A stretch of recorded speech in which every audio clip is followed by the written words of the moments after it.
Assalamu alaikum, Salima. Welcome to our podcast at the Rose. And I want to thank you for coming out and sharing your story with us today.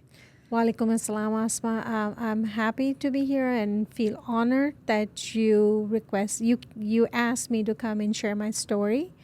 And I will give you each and every bit of it so we can make sure that people know how important it is. Absolutely. So I'm excited.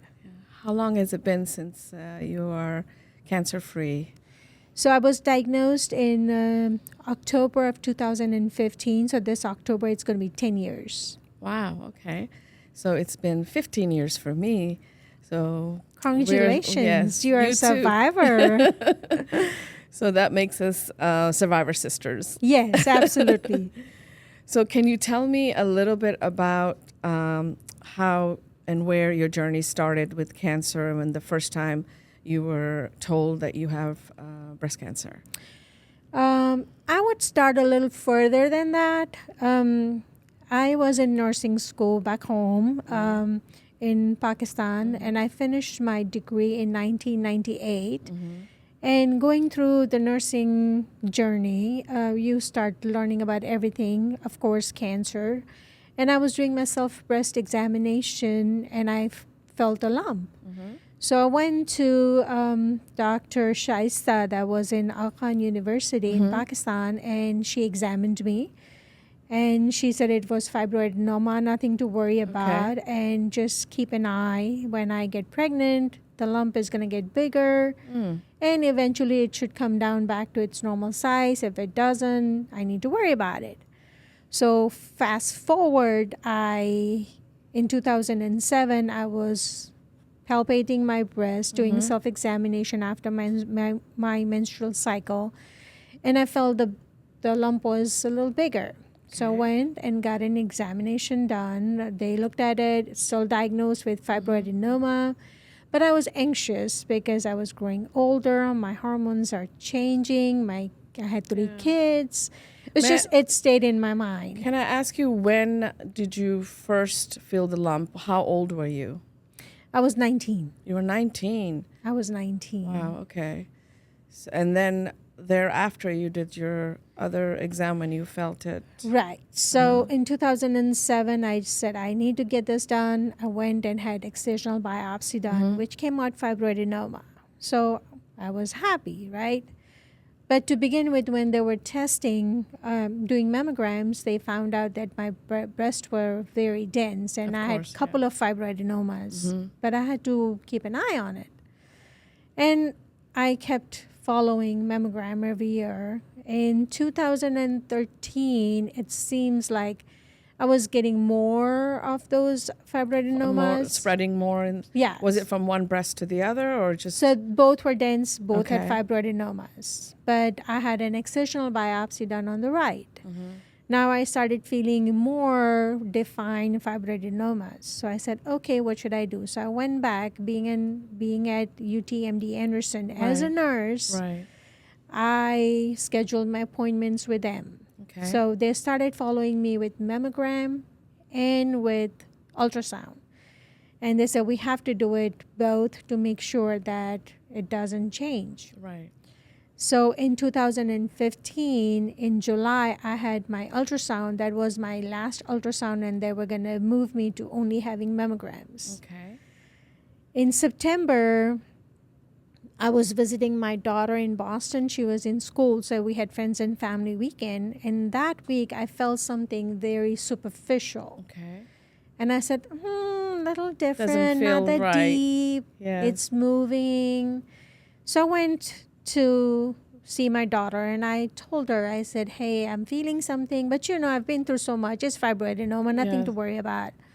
And she goes, Mom, I'm worried. I said, yeah, you're worried. I'm too, but it will be nothing. Right. So went back home, and I had a coworker who had just transferred from breast oncology clinic to us because I was now working behind the scene reviewing charts. Okay. More administrative kind of? Right. Okay. So I was with MD Anderson, but a company called Physicians Network, where we were reviewing charts from different hospitals in different states. So I would review charts for breast, colorectal cancer, prostate, lung cancer, Okay. GYN cancer. Like I was reviewing charts to make sure those physicians were following national guidelines to treat Right. their patients. So one of my coworker had moved just from breast clinic to us in the administrative role. So when I got to work, I said, "Hey, do you mind checking my breast?" And she goes like, Okay. "You sure?" I said, "Yeah, why not? Jimmy, we Yeah. all Yeah. You have felt breast." comfortable with her. Yeah. Yeah. So we went to a huddle room, and of course, she examined me, and she goes like, "I think you should go get it rechecked." And I can see a little worry on her face. Mm-hmm. I said, "Okay." I said, "Fine, thank you, Grace." And I went and called my other coworker because I've been with Anderson for 28 years, Yes, so so I know a lot of people. And all the people, departments. And, yeah, people have moved around. So if I worked in one department, I left. Those people have moved somewhere else too. Right, So one right. of my former coworkers, she used to work in cancer prevention. So I called her. It was Friday. I said, "Hey, Mercy, I did had an exam done, but I think I'm feeling something and I'm very suspicious. Do you mind getting me in somehow?" She goes, "Sure, let's see what I can do." So this conversation happened at 7:30 in the morning. Come 8:15, she calls me. She goes like, "Hey, I got a appointment scheduled for you 8:30. Just walk towards the cancer prevention building." I said, Maze "Okay." Clinic. Yes. So Yeah, I I'm said, very familiar "Okay." with that. Right. Okay. So and I was in the 1MC building. So Right. okay, I'll walk. So while I was walking, I said, "Oh, let me tell my coworkers if my manager is looking for me. I'm just going across the street." So I went to two of my coworkers that I'm really very close to. So I said, "Hey, Lindsay, I'm going across the street. Amanda, I'm going across the street. In case Peter comes, let him know that I'm going to be back." And they go like, "Do you want us to come?" And I said, "No, it's something Routine. routine. I'm just feeling it. I'm being paranoid. I just want to get it checked." So I walked across the street. They took me in and they said, "Oh, we're just going to do ultrasound straight. We're not doing mammogram." I said, "Fine, let's do it. I've been doing it, so no, nothing to worry about." Got in, they did my ultrasound. They said, "Let's do something more." I was like, "Whoa, what's more about?" That's when you started feeling like there's a little Yeah. bit more that they're seeing. Right. And I was like getting a little anxious, and because like, "Oh, nothing to worry about. Your employee will take good care of you." And in my mind I said, "I'm not an employee that I'm thinking about what you're gonna tell me, right?" Right, right. So a radiologist came in after the tech has done the Their test. part, yeah. And she goes like, "I'm feeling something on on your axilla. Do you mind if I do biopsy? I think it will be better." I said, "Go ahead." Now, while they're preparing, I'm texting my coworkers. I was like, "What's wrong? You've been gone for an hour. Yeah. Ultrasound shouldn't take this long." Because Right. we all nurses. We know, right, how long procedure And they were takes. concerned. Right. And when you go as an employee, they let you get it done quicker so you get back to work. So I said, "No, I think they're doing biopsy." And they're like, "Oh, do you want us to come?" I said, "No, guys, it's going to be fine." They went and did biopsy. 10 minutes, they said, "Oh, you have cancer." Oh my goodness. So what went through your heart at that time when you first heard that you have cancer? So I still have the text. I told my coworkers that we were in group chat. I said, "Guys, my worst nightmare came true." Because I was 45, right? Exactly. I had kids in school. One I had just started PA school. First year. My daughter was a senior in college in Boston. My younger one was senior in high school. So I was like, I'm the single parent. What am I going to do with my kids, right? If something doesn't go in the right direction, if it Absolutely. goes south, then what is going to happen to my kids?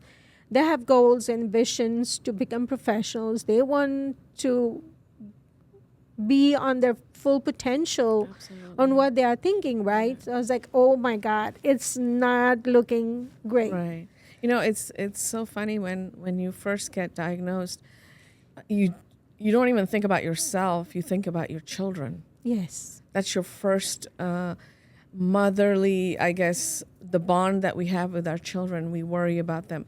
And at that moment, you know that your direction is going to change, and how is that going to affect and maybe scar them from this, Yes. and that's what you worry. And I felt the same way when I'm listening to you. I understand how you felt. Thank you. But and then thereafter, who was the first person? Did you go and tell your children? Did you sit down with them and tell them? So I went and told my brother, who I was close at that time, and then I told them not to come to my place. I wanted to share this news by myself. Okay. So my daughter came from school. No, she went to work after school. She came home.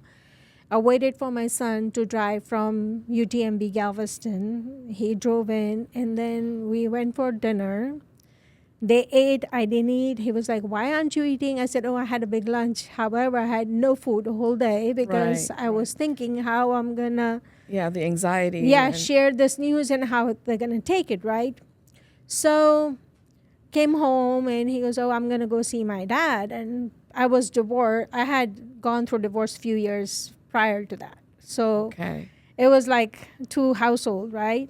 So I said, "Oh, I know you want to go, but I want to share something before you leave." And he goes like, "What is that you want to share?" I said, "Let's sit down and let's." And how old were they at that? So my son was probably 26. Okay. No, 24. Okay. Or 25. My middle one was graduating college, so she must be 22. Okay. And my younger one was not 18, she was 17. Okay. So she was just still in high school. School in high school. Yes. So we sat on the couch, and I said, "Hey, I've been diagnosed with breast cancer," and he lost it. Really? He lost it. And my younger one was like not knowing what's going on because she didn't process the term I used. Right. And she goes like, "Why are you crying? What's wrong? What's wrong with Pi?" Like they call him Pi as a brother. Yes. And he goes like, "You don't know what's going on. You didn't hear what she said." And he was very upset. He was angry. He was angry. Like, why? He said, "Why it's happening to you? We are just getting stabilized. Like, why us?" I said, "No one knows why. There's a reason. Right. And we have to do this." And then he told my younger one, my baby, that, okay, she has breast cancer. And then she got upset, of course. Of course. And then we decided to call my middle one to let her know that I have breast cancer. So then we called her, and she answered the phone. We told her I had breast cancer, and she said, "Okay, I'll talk to you later." There was no response. Right. So everybody was in their own way trying to process this news, because they always saw mom is the strong one. And, and obviously they love you and they respect you for raising them, and they feel like this is not fair. Right. Right. That's Absolutely. what they go. It's like, why is my mom going to go through this? Right. I can relate to that. And I'm sure you had many things going through your mind, like what's next? Right. That was the one that kept me up. That was the unknown. Fear of unknown was the challenge. Though I had read thousands of cases, evaluated thousands of treatment regimens. I mean, you work in that arena. Right. And that was my job, Right. to review cases, do Right. quality assurance, and have a standard management plan for the physicians who weren't following national guidelines and how to mitigate those. So that was the actual work I was But doing. now it's hit home. Now it's me, right? Yeah. And how am I going to deal with it? Right. And what's going to be end product and how it's going to affect my children. That was the main thing that was keeping me up. Absolutely. So it was something that I think happened for a reason. It was blessing in disguise. Yes. I was stage 3. And I can tell you, Ashma, that I have seen good people, but I have seen the best people when I was going through my journey. Yes.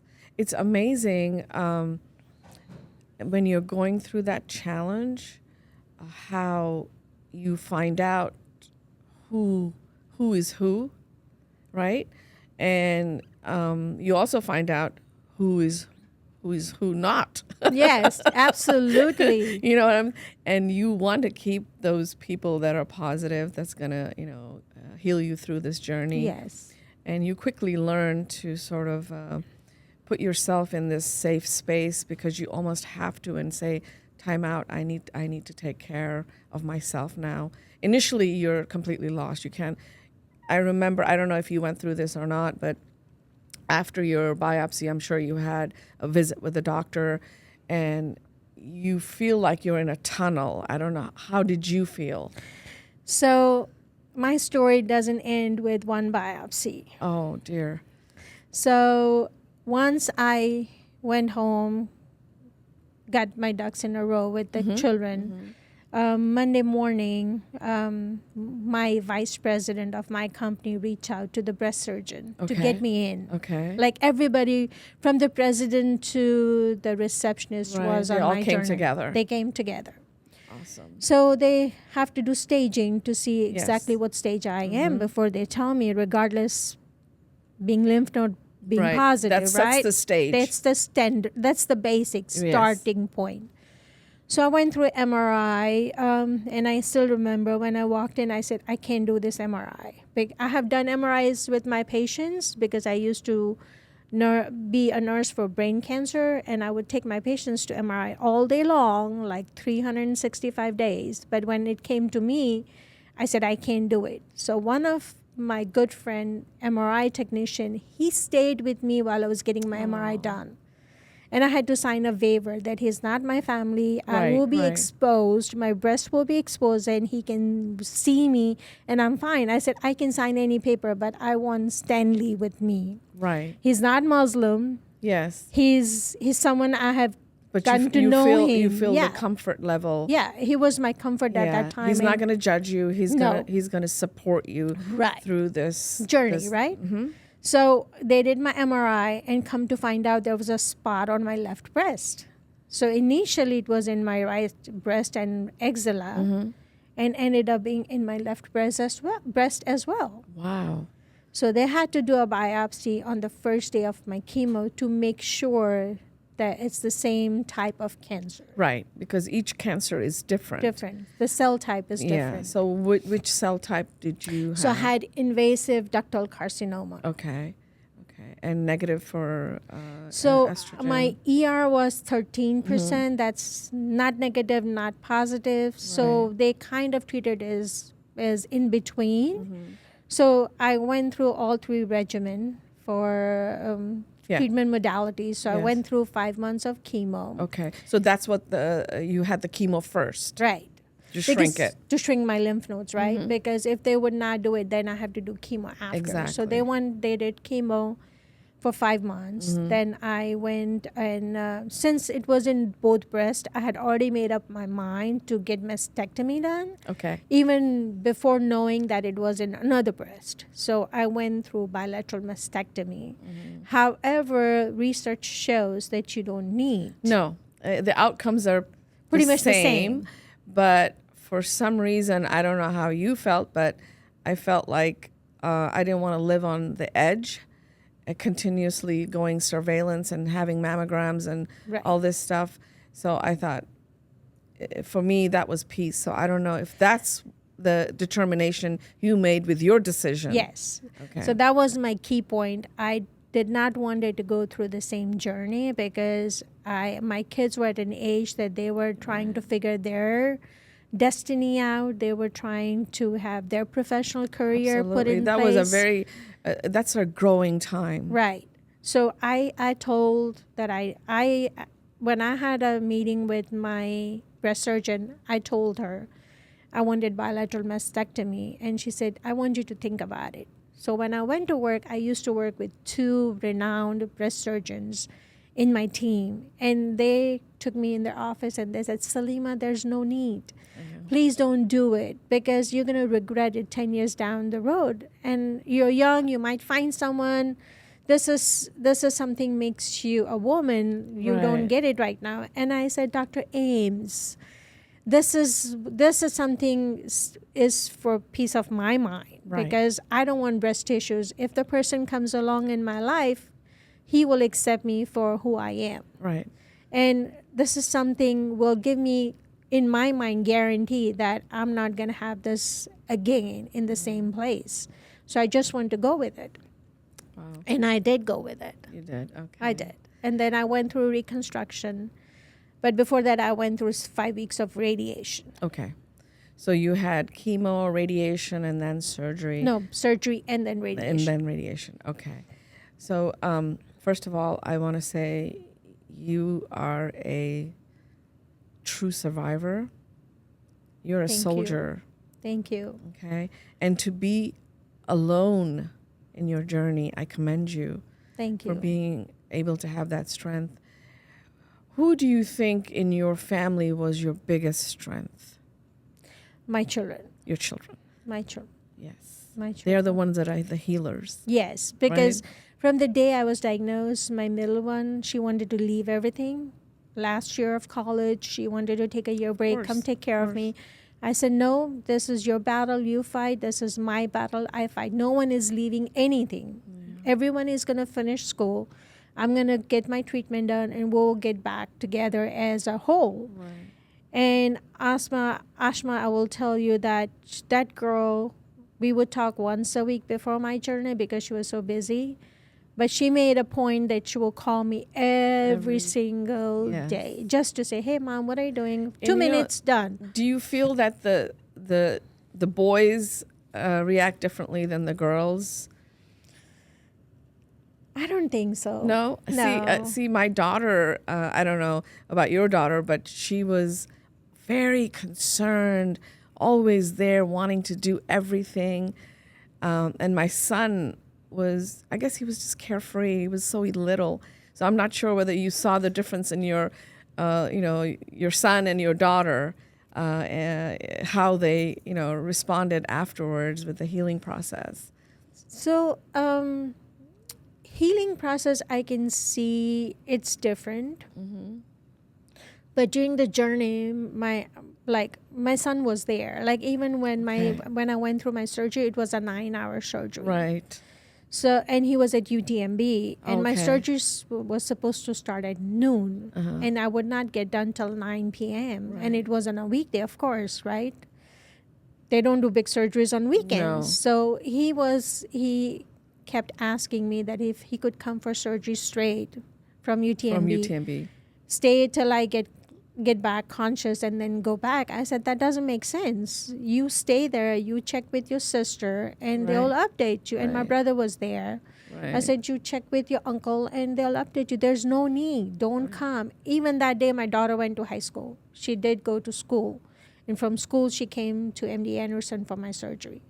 So I told them, no one is stopping their life. Everyone is going to move on with their life.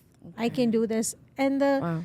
Mashallah. the best thing is, in my journey, my friends and my coworkers was my biggest support. Absolutely. You were invested in that friendship. Everybody was. Each chemo, someone will pick me up, get my blood work done, and then I'll walk a quarter mile from the one building to the other. Then they had made a list of people who would come with me for my chemotherapy, what show I'm going to watch, and then who's going to take me home. So everything was planned by my department. Right. I had to do and nothing. that's called community support. Yes. You had amazing. So can I ask you how did you encounter any like taboo-ish kind of behavior, or from your family, your friends that are more in your community, that you felt that they didn't understand? I'm glad you asked that question. I was waiting for it. When is she going to ask me this? So, to give you a little backstory, my dad was diagnosed with cancer when I was in 8th grade. And my mom's side of the family was very helpful. He had radiation. And I realized that with cancer, you end up with challenges, right? Absolutely. And when I was diagnosed, I was very private about my journey. It's not because I felt that people will not support me, but I did not want anyone to feel pity on me. I was always been a strong provider. I was the first one in my family who went and got a nursing degree and worked professionally outside. Right. So I didn't want it to show my weak side, right? Yes. So there is a big taboo. People feel pity on you. And sometimes it seems like instead of people being helpful, they start gossiping about you. Absolutely. So if you had a small surgery done, they'll say, oh, you had a big surgery done. And, when information goes from one to the other person, it changes. Of course, the lingo changes. The lingo changes. The real message changes. Yes. So and things are added to it. right. So there is a big taboo, yes. Even when I finished my plastic surgery, when I went through first set of surgery and I had mastectomies done, I was just felt like damaged good because this is how much effect community makes on you, Right. because that's what they see you and that's how you see it. So there is a big taboo, yes. Was I open about my journey? No. You weren't. Okay. Now I'm open about it because I feel that this is me and I'm not going to change. And why am I holding this from people who do not matter in my life, right? Community is community, yes. Yes. But the people who matter are my children. Absolutely. And they accept me. Right. So it doesn't matter what community thinks about me. Right. When you started speaking up, in the sense where you trying to let them know, what is it that you were actually going through? Did they understand what you were actually going through, the emotional part of this journey?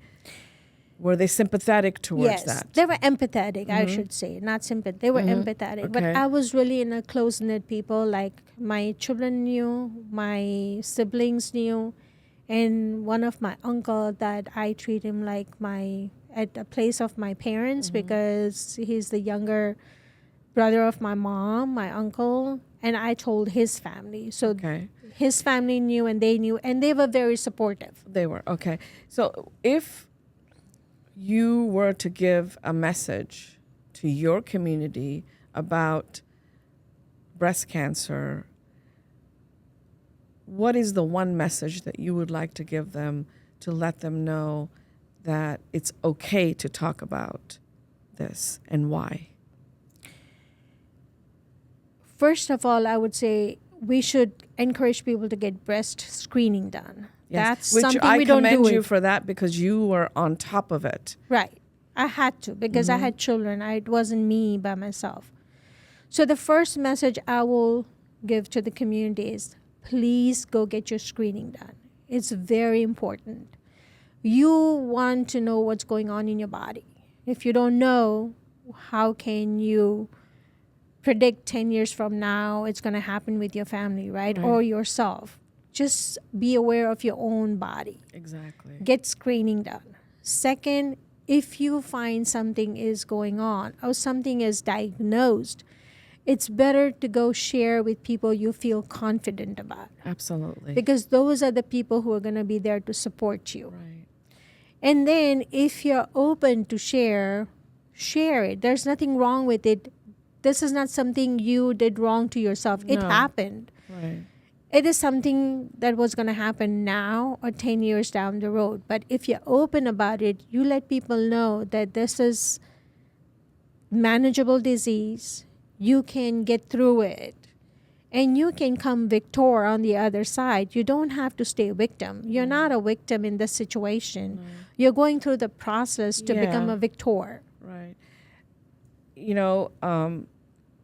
When you start speaking about it more openly, initially you do get resistance, but once you repeatedly speak about it, at least that's what I found was in the community, the more they sort of came out of that shell and were able to sort of share if they knew somebody was. Did you encounter that? Yes. Okay. So even right now, I don't openly say I went through the journey, but once I hear someone is going through it, then I make a point. I go to them and I said, hey, we know each other not that closely, but I just want to let you know I went through this myself, so I understand. It's not empty word saying, oh, I understand, right? You don't understand if you haven't gone through it. Right. But if I have gone through it, I understand what your challenges are. Right. If you need me, I'm here at your service at any time. And That's nice. I tell people, when I say anytime, it's anytime, Right. day or night. You can reach out to me. You can call me. I just came across someone, not from the community, but one of my friend. She's diagnosed. And I told her, I said, you can call me, Right. not to vent. You just can call me and just stay on the phone with you quietly, give you your time, your space. We don't have to talk. You just call and said, hey, I just want quiet time with you, but stay on the phone. I can do that too. You don't have to talk. Right. Because sometimes people need quiet time. Right. So I am there. So I feel honored to be part of their journey because I can contribute in some form or fashion. Yeah. To bring them comfort. Yeah. To get through their journey. Right. Salima, you are an amazing, amazing woman. Thank you. Likewise, And I feel the commend same. you and for raising your children and going through this journey. And I pray for you, and I, ask Allah that you have a long, happy, healthy life. Amen. Amen to Inshallah. that. Inshallah. Yeah. Assalamu alaikum. Assalamu alaikum.